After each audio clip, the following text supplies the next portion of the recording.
Youth versus experience. 18-year-old versus 35-year-old. Spaniard versus Spaniard.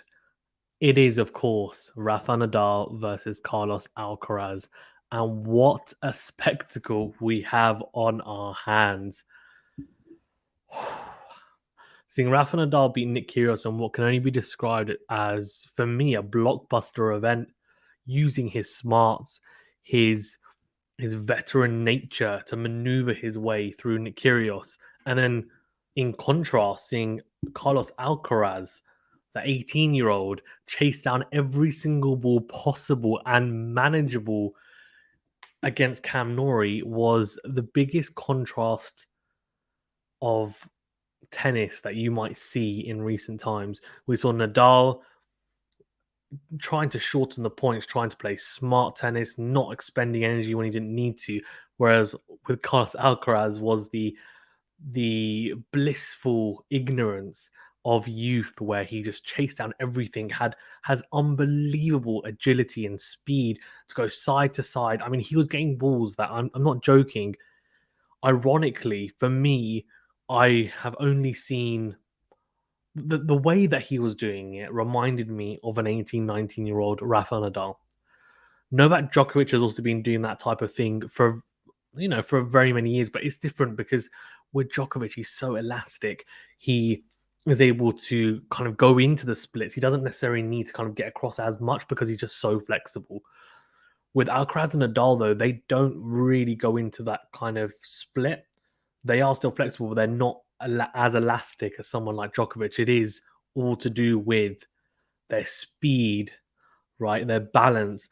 And Alcaraz, the way he played against Norrie was probably one of the best performances I've seen from him since he started his pro career. Beating the defending champion Cam Norrie in what can only be described as dominant fashion. His whole game clicked, and he is a special talent, and he just keeps on cementing the theory that he's a special talent. He's not overhyped. I'll tell you that now. He is a special talent. If he stays injury free, he's special. He will be special. I don't want to put numbers on it, but that's all I'll say for now. Rafa Nadal, we know what he's about. 21 Grand Slams, just one the Australian Open. You know, I mean, the guy is on a ridiculous winning streak. He's 19-0. 19-0. Hasn't lost a single match in 2022. Carlos Alcaraz also has gone, if I'm not mistaken, I think it's 12 matches unbeaten so far this season. He's only lost once. This is going to be a fantastic match. Two guys who hit together all the time.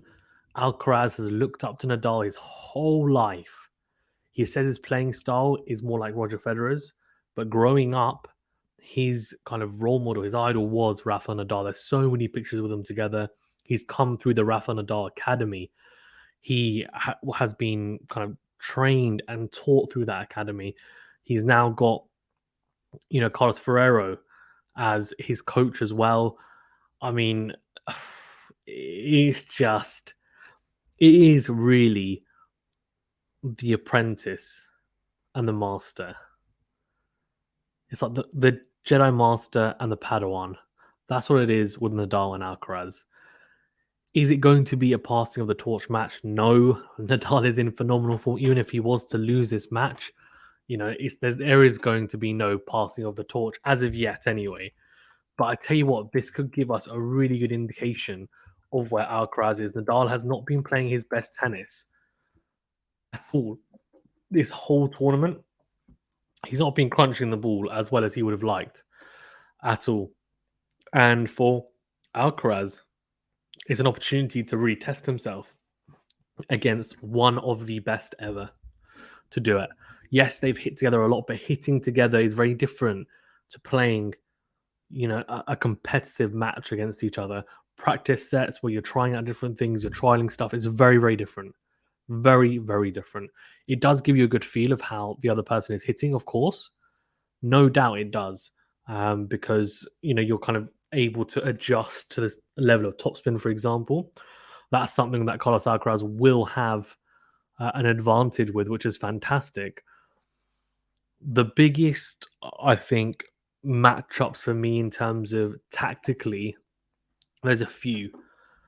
So the first thing I want to point out is, and it's always the case with Nadal against any righty opponent, is that whipping forehand, lasso forehand to the backhand side. Now, in Indian Wells, the courts are relatively quick, but they're very, well, I say they're relatively quick actually. It's just, they're one of the slower hard courts on tour. Very, very hot, high bounce, almost plays like a clay court, almost. Doesn't quite, but almost.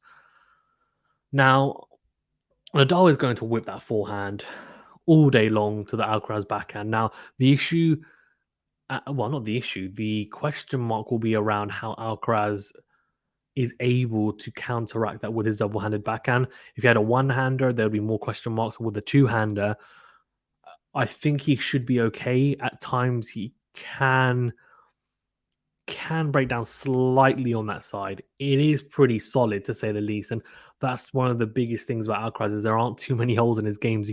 He seems to have a fantastic all-round base, similar to someone like Zverev, but to be honest with you, almost more complete. If you look at him in his game in skeleton form, his backhand is pretty damn good.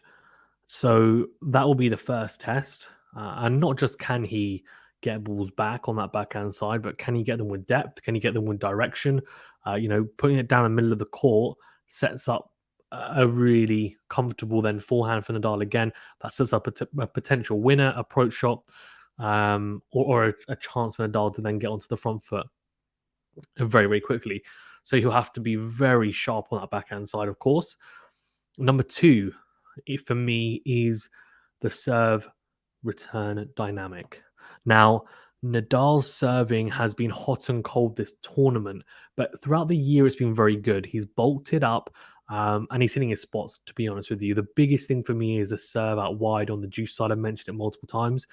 The way that he's able to hit that flatter on that side, and I actually do talk about it with Craig Viner from Baseline Tennis. Do check out that video if you are interested on Rafa Nadal's serve mechanics. He talks about how it's evolved over his whole career. And he mentioned this to me, and it's so true, is that's flatter serve from the juice side. He wasn't able to hit that, and he hasn't been able to hit that wasn't able to hit it for quite a few years until I think around 2019, 2017. Now he trusts himself to hit it flatter out wide to the righty forehand. And because he's able to hit it so accurately and so cleanly, the righty, whoever it might be, doesn't tend to be able to hit a clean topspin forehand return. Normally, it's a block return on that side. And we saw it a lot against Kyrgios, where Kyrgios is trying to actually be very proactive on return. He always is. A lot of the times, he was either getting aced out wide, okay, albeit he was trying to guess sometimes. He was trying to guess the direction of the serve at times and try and come inside the court, inside the line and the tram lines, because he predicted or was guessing it was going to go down the tee. But even when he wasn't, occasionally he was getting aced, and then not just that, he was slicing into the net short, wide. It just wasn't able to do much with it at all. So that's a big, big, big test for Alcaraz, because it won't bounce as much. Will have to be really sharp on that side. He'll be stretching on that forehand side. How does he fare on the stretched forehand return? In addition to that, will be how does Alcaraz generally return? For the most part, to be perfectly honest with you, he is actually a pretty good returner, and I think that seems to come quite naturally to him, and probably more natural than his serve. But with Nadal serving the way that we know he can, he could potentially get some free points. Now, Alcaraz will have to return deep, because Nadal's serve plus one shot is one of the best, if not the best, on tour. If your return is not deep enough, it sets up a forehand, and that forehand is destructive. It's either a winner, an unreturned shot, or sets up the next shot to be a winner for the most part, if it's short, right? Or the return's not good enough. So Alcaraz is going to have to make sure that his returns are sharp. In addition to that, then we look at how Alcaraz is going to approach Nadal's second serve. Now, Nadal's second serve in the past was seen as a potential weakness. It's become something that when he's not double faulting, which we'll have to look at and see how he serves. There's some question marks on the foot, but let's just assume he's going to serve pretty well. That will then mean that his second serve, he will be serving around the 100 mile per hour mark plus. How does Alcaraz return? Will he take a calculated risk and be more aggressive on that second serve return, as we've seen against other players? But a lot of other players don't necessarily serve their second serve at that pace. With the amount of spin that Nadal puts on that second serve as well, Alcaraz will have to be very, very good on that, because Nadal was winning 56% of his second serve points against Nick Kyrgios. Is Carlos Alcaraz a better second serve returner than Kyrgios? I'm not so sure. We'll see. We'll see, right? He's a phenomenal talent. It will be a test. Let's see how he fares. Let's see how he fares in that dynamic. Then if we flip it round to Carlos Alcaraz's serve to Nadal's return. Now, to be perfectly honest with you, I think Alcaraz may struggle because Nadal, we saw him against the Pelka. Yes, he won in 2 tiebreakers, and yes, he conceded some points. Apelka alongside Isner and potentially Kyrgios are the best servers on tour. But if you look at Apelka and Kyrgios, who face back to back, and they're huge servers, in my opinion, kind of in the top 3 servers on tour, Nadal wasn't phased by it, and he never has been in his career. He is one of the best returners ever. So Carlos Alcaraz is going to have to be quite clever and calculated on the serve. He does have the pace. I've seen him actually get up to and pass the 140 mile per hour mark. So the pace is there. The question will be the accuracy, the spin. Does he have the variation as well? Can he hit his spots? If he spot serves, then of course you've always got a good chance in a service game, no doubt. I've seen some improvements on that. He's bulked up slightly, but also the accuracy on the serve is definitely better so far this year anyway. So let's see how that goes. But Nadal, being Nadal, is going to be tough for Alcaraz, no doubt. If I was him, and I'm not, I would try and utilize that serve down the tee on the ad side as much as possible. Potentially even slice it at times to try and just drift away from the Nadal lefty backhand. And also try and use that serve as well, but the shorter slice serve on the juice side to Nadal, because again, it's slicing away from Nadal's backhand, but not just that, it's shorter. He's got a very deep return position, which I imagine he will employ against Alcaraz, because for the most part, Alcaraz will be hitting big topspin or big kick serves, especially on the second serve. We've seen him do it on the first serve as well. I think he should employ that for the most part because of the surface, but I do think as a variation, that slice serve is a good option. Not only is the slice serve a good option, I think he should be doing what Kyrgios did in the match in his match against Nadal and had some success with, which was the serve volley. I think Alcaraz will have to gamble at times with the serve volley. He'll need to come in because really, most likely, the return will come back and he will then have to start from zero, from neutral. There will be some points, of course, where he's on the front foot, and Alcaraz, to be fair to him, he's very proactive, and his serve 1+ is pretty darn good as well. Can he try and mix it up against Nadal, make him uncomfortable, to say the least? The other thing is going to be in the exchange from the back of the court. Alcaraz does have, and that's the third thing, exchanges from the back of the court, baseline tennis. Now, Nadal hasn't been hitting the ball as cleanly as he has the whole year in this tournament. This tournament, I think for me, he hasn't quite found his timing. Hasn't been hitting it as cleanly, I think, as he'd like. For Alcaraz, though, he has been hitting the ball extremely cleanly. Now, Kyrgios against Nadal, and I quoted this in the review, post-match review I did for Nadal Kyrgios, he was at one point winning a higher percentage of points for 9 or more shot rallies. That is ridiculous. You would not expect that. Now, for Alcaraz, he's been just playing some very, very long points with Nori, which, by the way, that's actually not a bad opponent to face. He's a lefty. It would have helped Alcaraz. Yes, he's a different type of lefty to Nadal, but he's still a lefty. So for Alcaraz, that would have been a good match to have before Nadal anyway. But also, what it means is that for the most part, in terms of his patterns of play and where he was placing his forehand and backhand, it'll be relatively similar. But I actually think in the rallies that Alcaraz can have success from the back of the court. I genuinely do.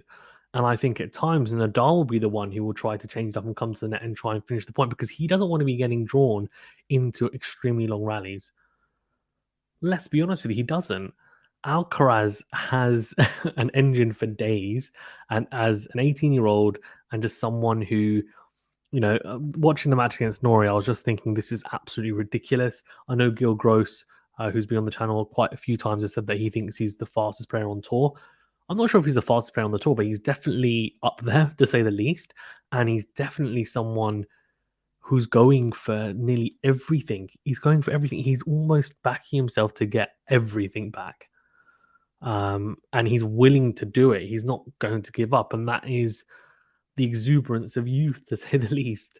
Nadal won't be doing that, let's be honest. So, yeah, it's going to be an absolute blockbuster. It's the first time at Indian Wells that two Spaniards have made the semi-finals and will be facing each other.